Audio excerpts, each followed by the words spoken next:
প্রত্যেকটা বিভাগ এবং জেলাতে কিছু কিছু রাস্তা থাকে যে রাস্তাটার জন্য সেই জায়গাটা বা সেই স্থানটা বিখ্যাত হয়। ঠিক যেমন এই রাস্তাটা, এইটা বটিয়াঘাটার অন্যতম সেরা একটা রাস্তা হিসেবে বিবেচনা করা হয় খুলনাবাসীর কাছে। নদীর পাশ দিয়ে এরকম একটা সুন্দর রাস্তা দিয়ে যাওয়ার সময় আপনার মনে হবে যে আপনি কক্সবাজারের মেরিন ড্রাইভে চলে এসেছেন। এত সুন্দর অপরূপ দৃশ্য আপনি খুলনায় না আসলে মিস করবেন। বিভিন্ন জায়গা থেকে লোকজন এই সুন্দর রাস্তাটা দেখার জন্য আসে।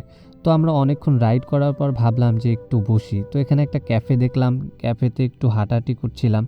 ক্যাফেটা ফাঁকাই ছিল, আমরা যখন গিয়েছিলাম তখন মাত্র ওপেন হয়েছে। আর সুন্দর এই রাস্তাটায় যদি কেউ হাঁটেন, ফুরফুরে বাতাস লাগবে এবং আশেপাশের নদীর দৃশ্যটা আপনাকে সত্যি অনেক বেশি মুগ্ধ করবে। এই জায়গাটা এতটা সুন্দর যে আমি এখানে অনেকক্ষণ যাবৎ বসেছিলাম, রোদ গায়ে লাগছিল, আর সত্যি কথা বলতে আমার মনে হচ্ছিল আমি গোসল করি এখানে।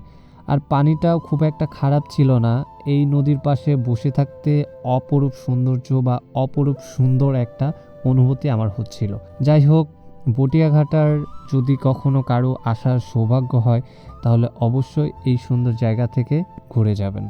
এই রাস্তাটা বাংলাদেশের খুলনার অন্যতম একটা সেরা রাস্তা এবং সেরা সুন্দর একটা জায়গা।